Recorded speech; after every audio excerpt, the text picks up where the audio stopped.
예, 오늘의 말씀의 제목은 율법으로 말미암는 의, 믿음으로 말미암는 의입니다. 서로 의미적으로는 반대되는 상황 속에 있는 것이죠. 이해, 의에 대한 이해가 서로 상반되는 겁니다. 아, 한번 오늘 말씀 속에서 그 율법으로 말미암는 의와 믿음으로 말미암는 의에 대한 정확한 우리가 이해를 통해서 하나님의 의를 우리가 어떻게 이루어야 하는 건지를 깨닫는 시간이 되고 그 놀라우신 구원의 말씀을 전할 수 있는 저희들이 되기를 바랍니다. 이스라엘은 율법을 믿음으로 이해하지 않고 행위로 이해하였습니다. 이는 율법을 주신 하나님의 마음을 사실은 제대로 알지 못하는 무지에 기인한 것입니다. 하나님의 말씀은 제대로 알지 못하는 무지에 기인한 것이다라는 것을 바울은 올바른 지식을 따르지 않은 것이라고 말했습니다. 바울도 자신을 바리새인 중에 바리새인이라고 할 만큼 한때는 율법을 지켜서 의에 이르려고 그 누구보다도 하나님께 열심히 있었던 사람이었습니다. 그러나 예수님을 만나고 율법을 지키는 행위로 의를 이루는 것이 잘못된 것임을 깨닫게 되었습니다. 하나님의 의라는 건 우리의 구원을 이야기하기도 합니다. 그래서 의와 구원은 어, 그 이퀄 관계로 같은 의미로 이해하면 오히려 더 여러분이 가깝게 이해하기가 더 좋을 것 같습니다. 그러니까 율법으로 말미암는 구원이라고 생각하고 믿음으로 말미암는 구원 이렇게 하면 여러분이 더 쉽게 이해할 수 있을 것입니다. 율법을 잘 지키면 구원을 받을 수 있다. 그래서 그 하나님으로부터 그 의에 이를 수 있다. 이렇게 여겼던 사람들이 이스라엘 사람들이었습니다. 그러나 바울은 그 편에 한때 서 있어 봤던 사람입니다. 율법을 잘 지키면 그로 말미암아 우리가 하나님으로부터 구원을 받을 수 있을 거라고 생각했지만 하나님의 의에 그래서 열심히 했죠. 그러나 그 의에 이루지 못했기 때문에 누구보다도 이걸 잘 깨닫게 된 사람입니다. 이 상황이 잘못되고 행위로 의를 이루는 것은 잘못되었다라는 것을 누구보다도 잘 깨닫게 된 사람이 바로 바울이라고 할 수 있습니다. 하나님께 열심만 있었지 하나님을 제대로 알지 못했기 때문에 이러한 일들은 그렇게 하나님을 제대로 알지 못했기 때문이라고 바울은 결국은 알게 된 것입니다. 그래서 그는 올바른 지식을 따른 것이 아니라고 증언할 수 있었던 것입니다. 로마서 10장 2절입니다.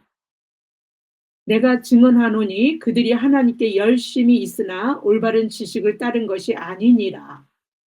예, 이 말씀을 세번역 성경으로 하면 더 쉽게 이해할 수 있습니다. 나는 증언합니다. 그들은 하나님을 섬기는데 열심히 있습니다. 그러나 그 열성은 올바른 지식에서 생긴 것이 아닙니다. 네, 이스라엘은 정말 하나님께 열심히 있었습니다. 하나님의 계명을 어긋남 없이 잘 지키려고 십계명을 조목조목 세부적으로 만들어서 무려 2134개의 조항으로 늘려놨습니다. 메시지 성경에서 유진 피러스는 그 계명을 지키며 하나님께 열심히 있던 그 이스라엘 백성의 삶을 이렇게 표현합니다.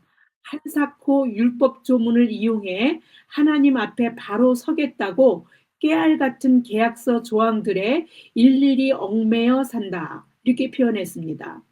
하나님의 말씀을 기반 삼지 않은 열심이었습니다.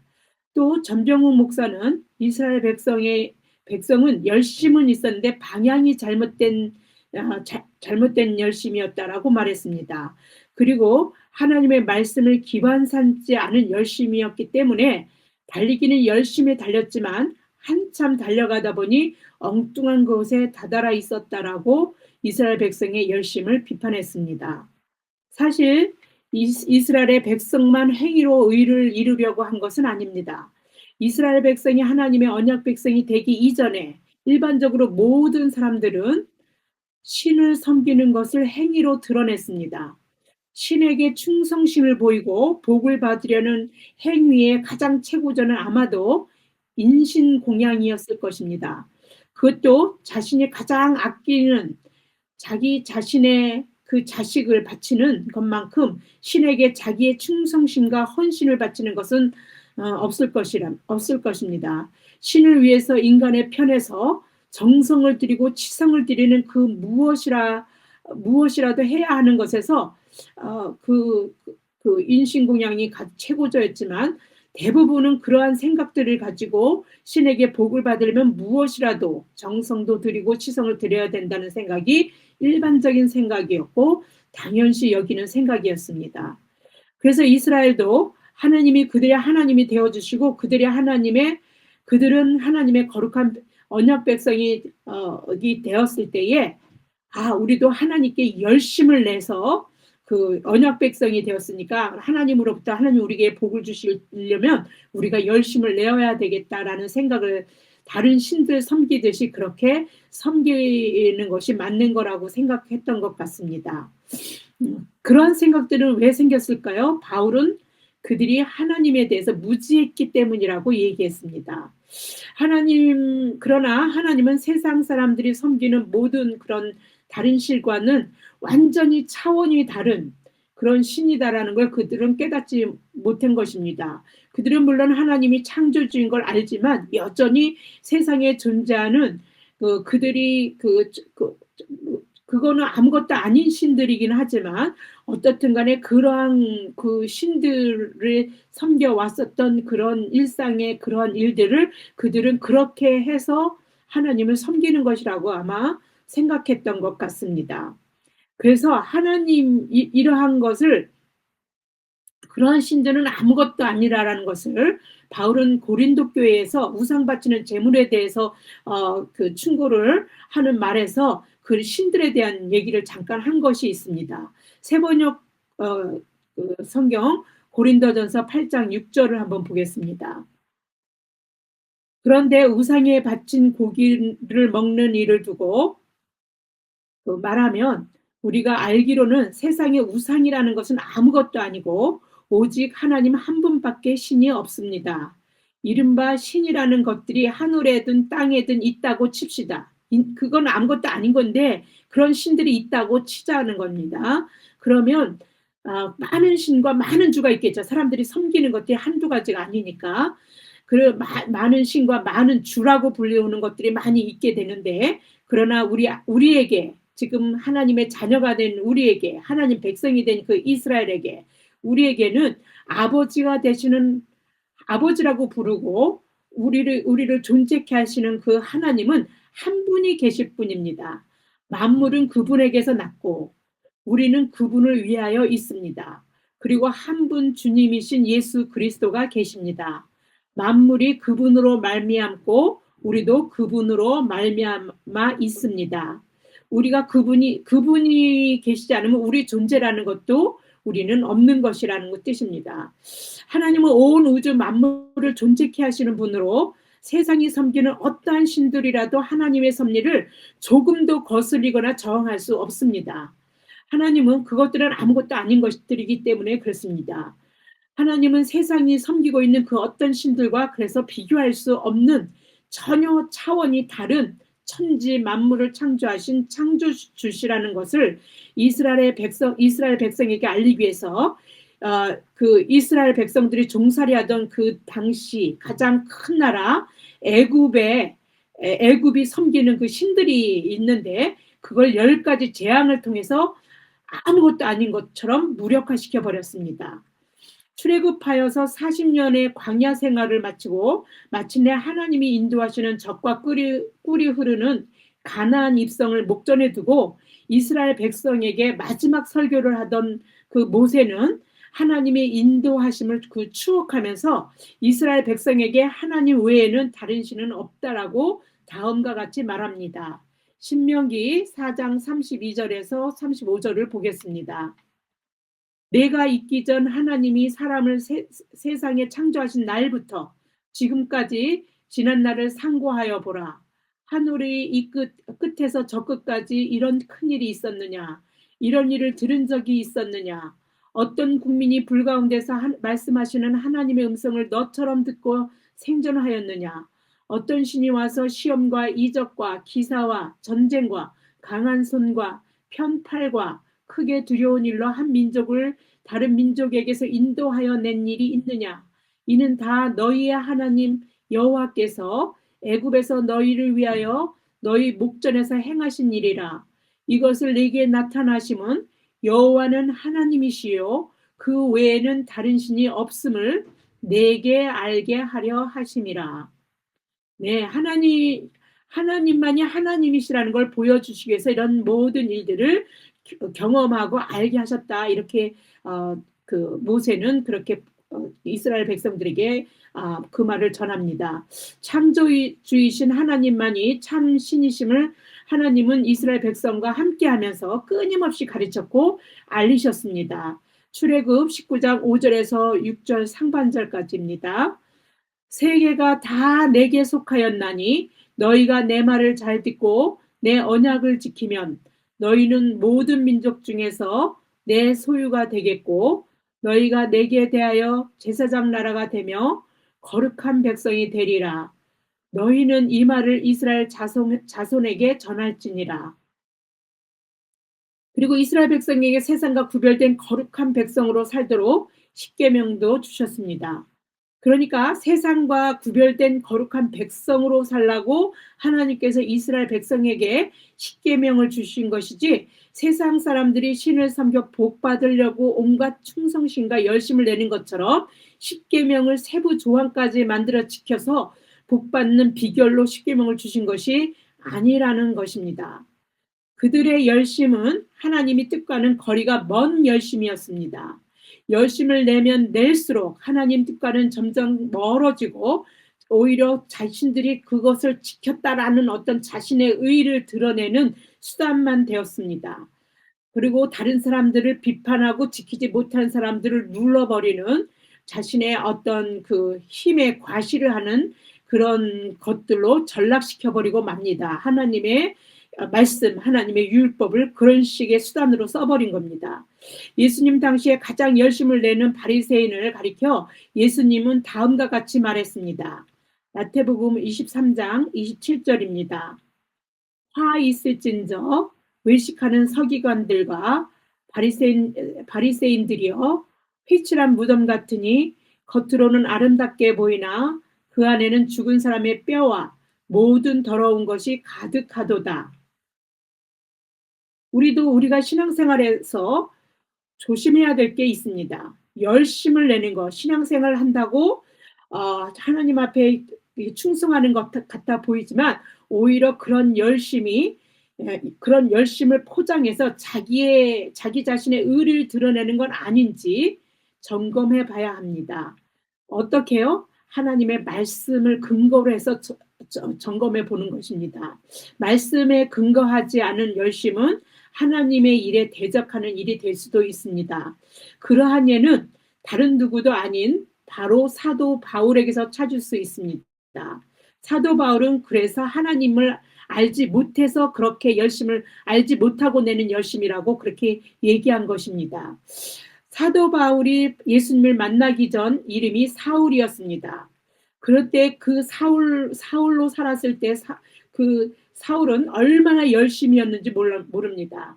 자신에 대하여 바울은 사울이었을 때의 자신에 대하여서 이렇게 말합니다. 사도행전 22장 3절입니다.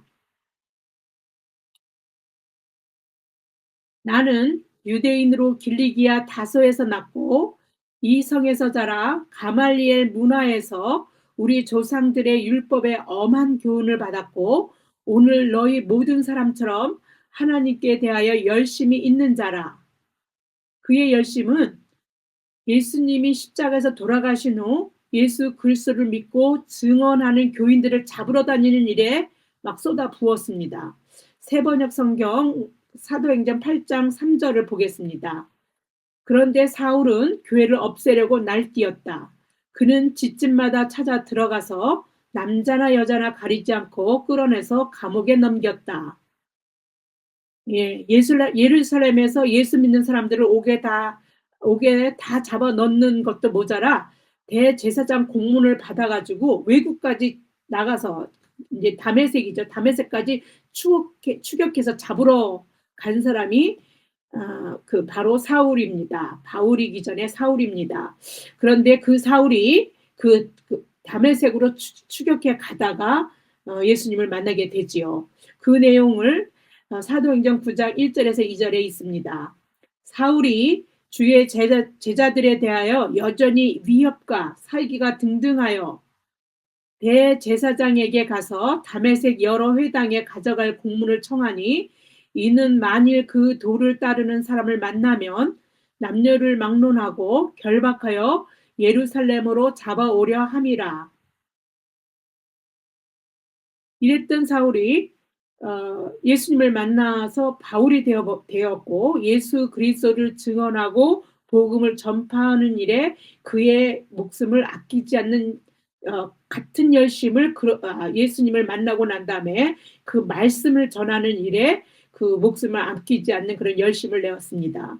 그럼에도 불구하고 교회를 핍박했던 그 일 때문에 사울은 늘 자기 자신에 대해서 늘 디모데전서에서 보면 자신을 비방자, 박해자, 폭행자라고 말하기도 하고 죄인 중에 괴수 이렇게 자기 자신을 과거에 있던 모습을 가지고 그렇게 자기를 평가했었습니다.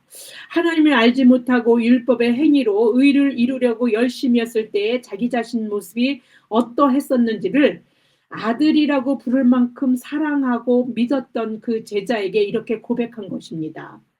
사도 바울이 예수님을 만나기 이전에 사울처럼 그 하나님 말씀에서 먼 행위로만 의를 이루려는 대부분의 이스라엘은 하나님이 세상을 구원하기 위해 보내신 메시아 예수 그리스도를 믿고 구원을 받으라는 말씀인 복음을 거부하였습니다.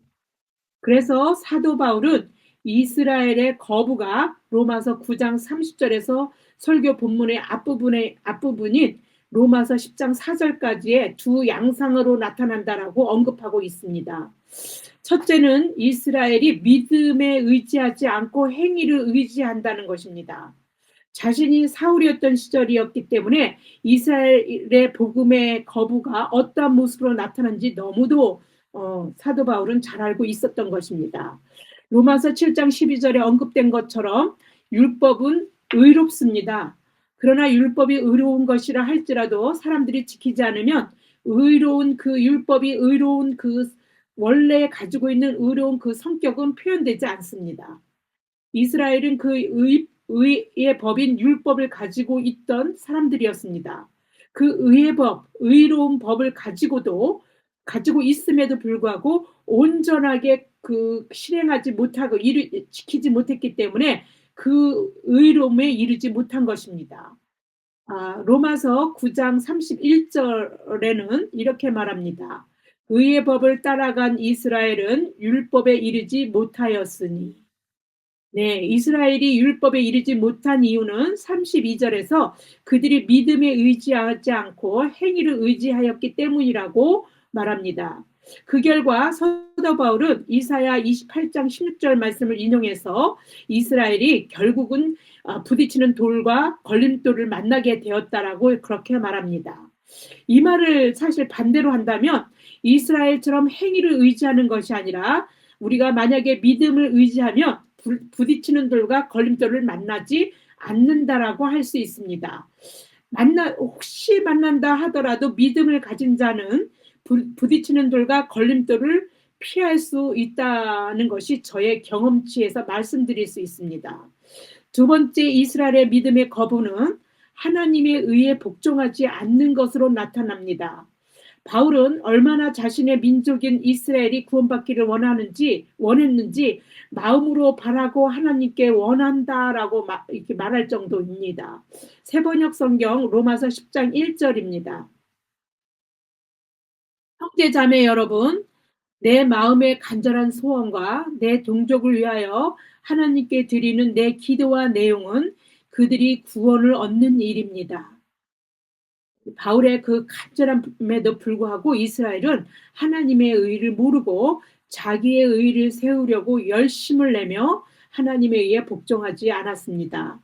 이 모습은 그런데 우리가 낯설지 않지요. 왜냐하면 바울이 바로 사울이었던 시절에 바울의 그 모습이었기 때문이고, 그것을 성경에 바울이 고백적으로 잘 표현했기 때문입니다.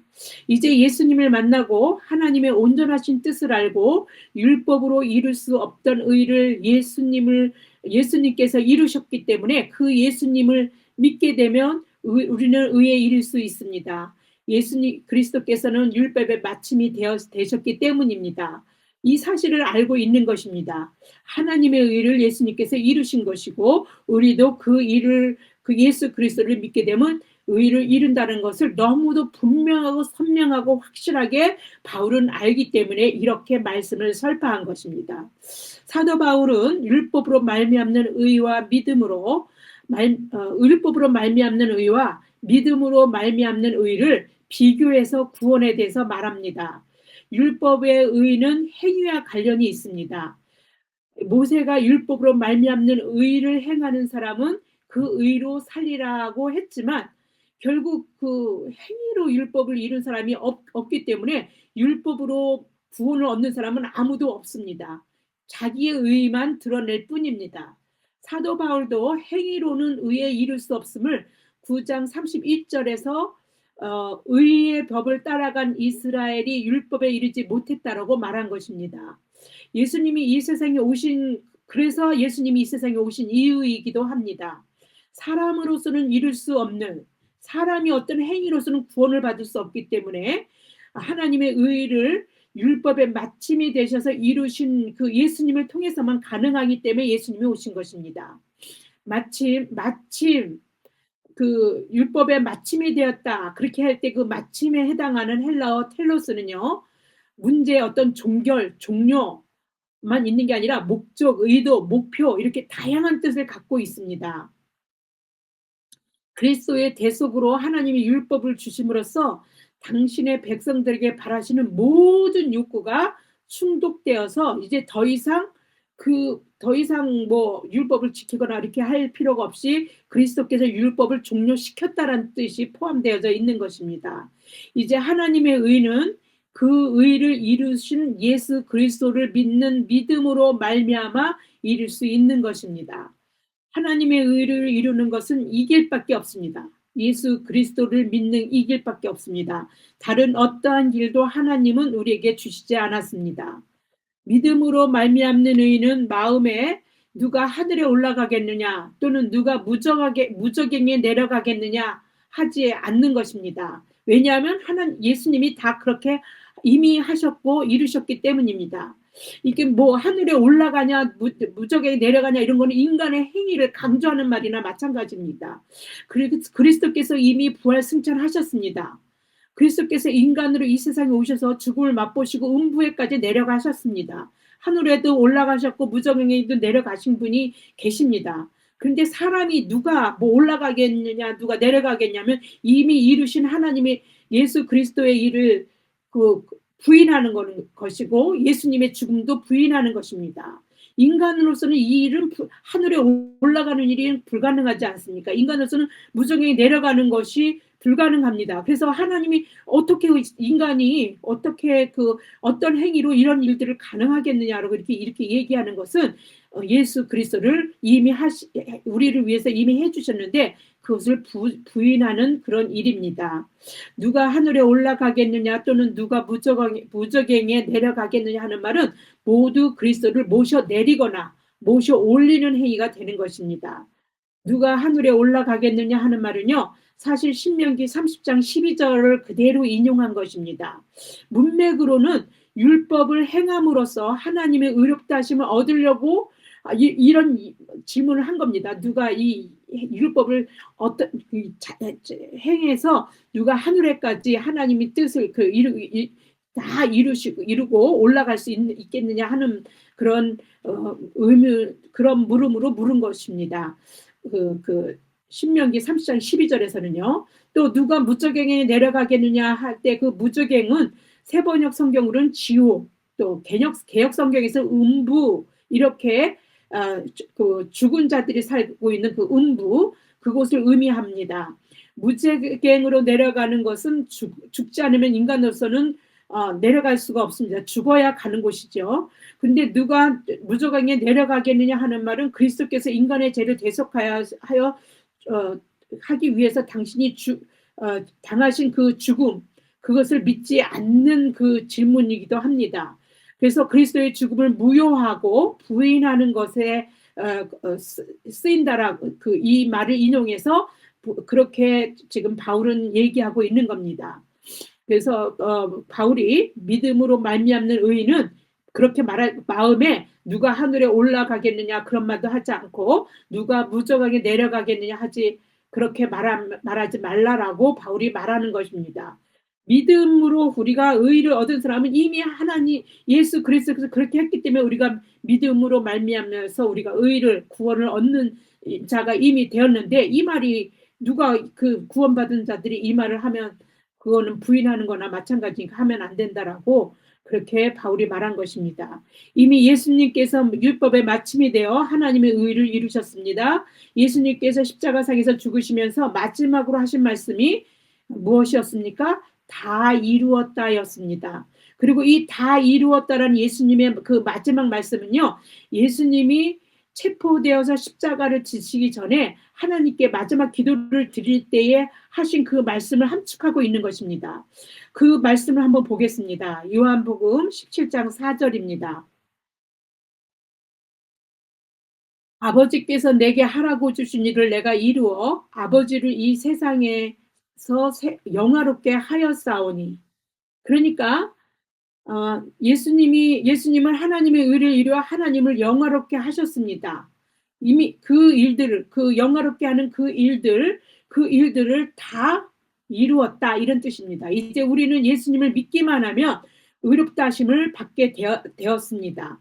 구원은 그래서 너무 쉽습니다. 믿기만 하면 되기 때문입니다. 예수 그리스도를 믿기만 하면 죄 사함을 받으며 영생을 얻습니다. 율법으로 의에 이르려고 그렇게 열심을 내어도 이룰 수 없었음에도 불구하고 이제는 너무 쉬워서 뭔가 그래도 행해야 되지 않을까 이렇게 여전히 의심하면서 이스라엘 사람들은 그 예수 그리스도를 부르는 것, 믿는 것을 거부합니다.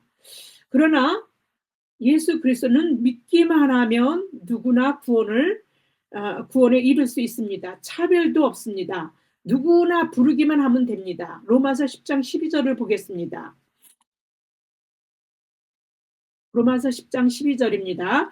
유대인이나 헬라인이나 차별이 없음이라 한 분이신 주께서 모든 사람의 주가 되사 그를 부르는 모든 사람에게 부요하시도다. 여기서 부요하시도다라는 헬라어 플루토는요. 자비하다, 은혜롭다는 뜻을 가지고 있습니다. 예수 그리스도를 부르는 자에게 자비롭고 은혜의 그 로우심으로 더 이상 뭐가 더 필요한 게 아니라 그냥 그 자체로 충분한 겁니다. 이유가 없습니다. 하나님이 자비롭고 은혜롭게 하시는 데는 어떤 더 해야 될 게 없는 것입니다. 주님의 구원의 은혜와 그 능력은 무한하여서 그가 부르는 모든 자에게 은혜를 베푸시려는 선한 뜻, 그 뜻이 결코 약화되거나 다함이 없는 것입니다. 구원이 너무 쉽죠. 말씀이 그리고 이 너무 쉽다라는 거는 우리가 말씀을 믿고 말씀대로 살고 순종하고 그 행위로 하려고 했던 그 모든 것들 그러한 일들이 이제는 멀리 있는 게 아니고 우리 가까이 있다라고 이야기합니다. 말씀이 멀리 있는 것도 아니고 너무 가까이 입에 있고 마음에 있기 때문에 이제 구원이 너무 쉬워졌다라고 바울은 신명기 30장 14절을 인용해서 말합니다. 왜냐하면 신명기 30장 14절은요. 이스라엘 백성이 그 율법을 그들의 입에 마음에 두어 암송하면서 묵상하여서 말씀을 가까이 했다라 그렇게 가까이 했었거든요. 그래서 이 말을 이용해서 이제는 막 그 외우고 막 이래서가 아니라 그 입에 가까이 막 외워서가 아니라 우리가 이제는 구원을 받기 위해서 뭐 그런 노력을 해야 되는 게 아니라 뭐 하늘로 올라가거나 무정으로 내려가거나 하는 불가능한 노력들을 할 필요가 없다라는 말입니다. 단지 우리 입으로 쉽게 어떻게만 하면 되는 거예요? 예수를 주로 시인하고 마음으로 믿으면 구원을 받는다라는 이야기입니다. 로마서 10장 9절에서 10절입니다. 내가 만일 내 입으로 예수를 주로 시인하며 또 하나님께서 그를 죽은 자 가운데서 살리신 것을 내 마음에 믿으면 구원을 이르느니라. 사람이 마음으로 믿어 의에 이르고 입으로 시인하여 구원에 이르느니라. 네, 또 로마서 10장 13절은 이렇게 말합니다. 누구든지 주의 이름을 부르는 자는 구원을 받으리라. 구원이 너무 쉽습니다. 입으로 주의 이름을 부르면 구원은 받는다는 겁니다. 누구나 남녀 차별 없이 유대인이나 헬라인이나 누구나 자유인이나 종이나 상관없이 받는다는 겁니다. 그러나 주를 믿은 적이 없으면 주를 부를 수가 없다고 말합니다. 바울은 주에 대해 들은 적이 없으면 주를 믿을 수도 없다라고 말합니다. 복음을 선포하는 사람이 없으면 들을 수도 없고 그 선포하려고 하나님이 보내심을 받은 자가 말씀을 선포하지 않는다면 또 들을 수도 없는 거가 되고 이렇게 된다라고 바울이 말합니다. 사람이 입으로 고백하고 마음으로 믿어 구원에 이르는 일의 그 첫 단계는 하나님의 보내심입니다. 그러면 하나님이 누구를 보내십니까? 하나님은 그 보내심이 하나님의 보내심이 목사, 전도사, 선교사들에게 국한된 것이 아닙니다. 모든 하나님의 자녀들, 그들이 다 뭐입니까? 하나님이 보내심을 받은 자들입니다. 하나님은요, 우리 그 성도들의 입을 통해서, 성도들의 삶을 통해서 하나님의 말씀을 전하는 자, 세상이 듣게 함으로써 사람들을 구원하시려고 하십니다. 하나님은 우리 하나님의 자녀들을 당신의 동력자, 당신이 보내심을 받은 자로, 당신의 동력자로 그렇게 하나님은 여기십니다. 온 천지 만물을 존재케 하신 하나님이 무슨 손이 짧거나 능력이 없으셔서 그러시는 것이 아닙니다. 그냥 하나님의 자녀들과 함께 생명을 살리는 일을 함께하는 즐거움을 함께 누리고 싶어서 하나님은 그렇게 하시는 것입니다. 생명을 살리는 일의 즐거움보다 더 큰 일이 없다는 것을 하나님의 자녀들이 그 맛을 보게 해주시고 싶으신 것입니다. 하나님은 우리의 도움이 필요하신 분입니까? 전혀 필요가 없습니다. 하나님은 우리가 기쁘고 즐겁고 세상의 기쁨이 무엇인지 느끼게 해주고 싶으신 것입니다. 한번 보겠습니다. 고린도전서 1장 21절입니다. 하나님의 지혜에 있어서는 이 세상이 자기 지혜로 하나님을 알지 못하므로 하나님께서 전도에 미련한 것으로 믿는 자들을 구원하시기를 기뻐하셨도다. 전도에 미련한 것을 가지고 믿는 자들을 구원하는 걸 기뻐하셨습니다. 왜 기뻐하십니까? 그럴 때 전도하는 자들, 그 말씀을 전해서 어떤 생명, 영혼이 살아나는 것들을 간접적으로 느끼면서 그 기쁨을 함께 누리고 싶으셔서 그렇게 하신 것입니다. 로마서 10장 17절에 믿음은 들음에서 나며 들음은 그리스도의 말씀으로 말미암느니라고 말씀하셨습니다. 예수 그리스도를 듣지 못하면 누가 그 이름을 부르며 누가 그를 믿겠습니까? 우리가 삶의 현장에서 말씀을 전하는 아름다운 발이 되어서 예수 그리스도를 듣고 또 믿어 구원을 받도록 생명 살리는 하나님의 동력자가 되는, 그래서 하나님의 기쁨이 되고 하나님이 누리시는 그 놀라운 기쁨, 독생자도 아끼지 않고 세상에 보내셔서 우리를 생명을 살려주시려고 했던 그 놀라운 그 일들의 그 기쁨에 우리가 동참하기를 바라십니다. 우리도 그렇게 그런 동참자가 하나님의 기쁨에 동참하는 저와 여러분이 되시기를 축원합니다. 기도하겠습니다. 없는 것을 있게 하시는 참 좋으신 하나님 아버지, 우리 눈에는 지금 우리 주변에 있는 많은 하나님을 알지 못하는 자들이 아직도 저들이 하나님을 알 것인지, 하나님 믿는 자들로 우리 가운데 구원을 받은 자들이 될지 우리 눈에는 보이지 않습니다.